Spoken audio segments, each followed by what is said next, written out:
Crocodiles occupy a unique space in our species' history.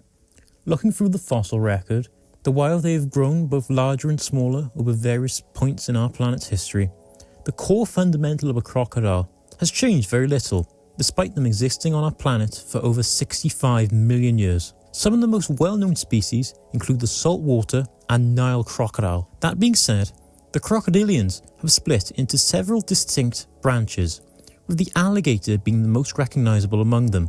But there's one more, and no, it's not the caiman. Splitting off more than 40 million years ago and found in northern India, these long-snouted reptiles are the most unique member of the crocodilian family. But what's the point? Why did these long boys evolve in India? Why not America or the Nile Delta? Well, to answer your question, we need to learn about the Gharial, starting with the foundational aspect of any animal, its environment. Their home is now limited to isolated parts of northern India, in river basins that all feed into the Ganges River.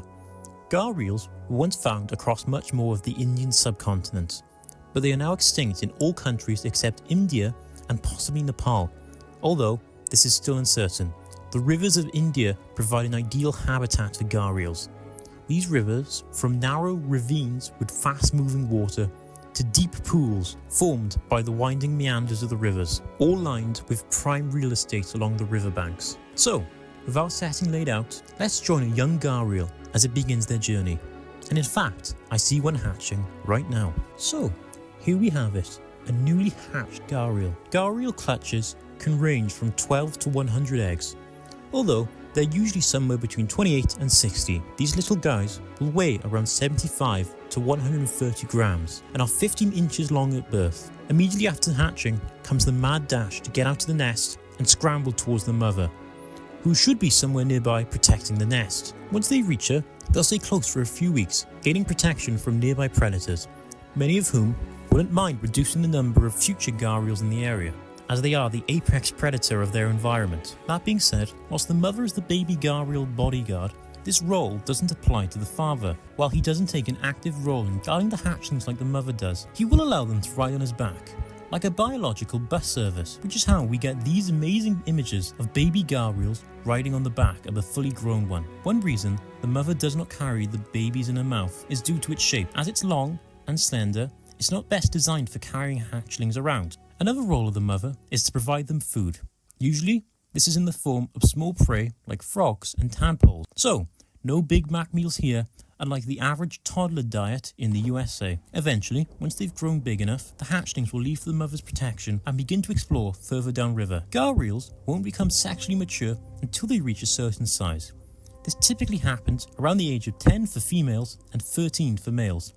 So, what do they do in the meantime? Well, the name of the game is growth. This is where the long snouts come in handy. Gharials are mainly fish eaters, and their extended jaw gives them a unique advantage, as this will extend their reach, increasing the chances of a successful hunt. It's quite similar to how the Plesiosaurus of the Cretaceous period used to use their necks. Another benefit of the slender snout is that it acts like an arrow, reducing water resistance. This helps Gharials react more quickly to prey. The most common hunting method is to lie in wait until a fish swims by, then striking them quickly, using their thin, sharp teeth like knives to pierce the fish.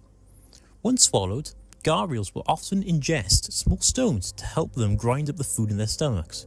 That being said, whilst Gharials are primarily fish eaters, they have been known to eat small birds, monkeys, and on occasion, small mammals. So, aside from feeding, what's next? Well, Gharials are quite limited when it comes to their land activities. This is partially because they move around on their bellies. So, a good way to imagine them on land is a bit like a sea turtle. This is in comparison to their more land-capable cousins, as crocodiles are quite capable on land. That being said, one land-based activity they do enjoy is basking in the sun. Much like other crocodilians, Gharials will often be seen lounging on the riverbanks with their jaws wide open. This helps them regulate body temperature, since they're cold-blooded and can't do it internally. Interestingly, Gharials will never return to the same basking spot out of fear of predators. So, in a way, they're kind of like the drug dealers of the crocodilians with their burner phones, always moving and never predictable where they will show up next. This will hopefully continue until they reach sexual maturity.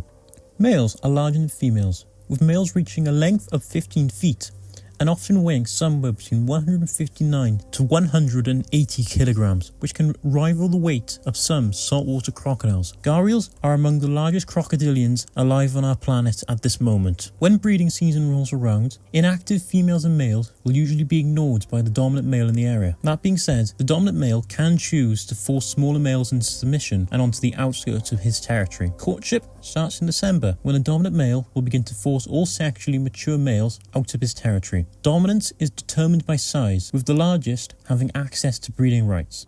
Challenge the dominant male. It starts with vocal displays of aggression, but then could result in fighting, with the winner gaining access to females. Females will show they're ready to mate by pointing their snout upwards, at which sign the male will approach. And with this, the thing on the front of their snout comes in handy, as it acts much like a wattle on a cassory and shows their sexual maturity and readiness to mate. They can also use it to make a sound, which is exclusive to the male Gharial, and is thought to provide key information such as their size. And this is what it sounds like. At which point, the pair will enter the water, where they will mate, and this process can last for up to 30 minutes. After mating, the female will wait till some time between March and April during the monsoon. It is during this point that the female will finally dig her nest, usually choosing the same nest site every season. This will be typically near the water's edge, though it can be further inland, but still, this will be in the general area of a river. The nest will be roughly 50 centimeters deep, and the female will begin to lay her eggs, sometimes placing sand between the layers of eggs to act as insulation. Gharial gender is not determined at the point of laying the egg, but instead will be affected by the ground temperature. The higher the temperature, the greater ratio of males. I think it's also worth pointing out that the Gharial egg is the largest of any crocodilian, weighing up to 160 grams. Which is 80 times more than a chicken egg. Incubation will vary depending on ground temperature, with hotter grounds resulting in quicker hatching. As a result, the hatching times range from 53 days to 94 days. And during this time, as the eggs begin to develop, the females will assume the role of guardians. Whilst the maximum lifespan of the Gharial is not well known, it is thought that in the wild they can live up to 60 years. Gharials are not aggressive to humans, but there have been rare cases of Gharials attacking people, and in some cases killing them, likely because the people got too close to their nests. Despite once living in the majority of the Indian subcontinent, Gharials are now considered critically endangered, with estimates placing their population at around 1,000 left in the wild. Their biggest threats include habitat encroachment by industries such as agriculture, increased fishing, and as a result, lower food stocks. There are also issues around pollution of their natural habitats. That being said, there have been actions to restore their habitats, and a captive breeding program is now in place, both in India and in a variety of other nations internationally. So, there you have it, the fish-eating crocodile, possibly the most unique species of the crocodilians. If you enjoyed today's video, do me a solid, hit that like and subscribe button. It would be greatly appreciated, and there's a possibility I get to feed my pet Gharial, Gavin. And if you want to learn more, I recommend this video on if the dire wolf is really back from the dead. With that being said, I hope you have enjoyed. Remember, eat some fruit, drink some water, and I'll see you in the next one.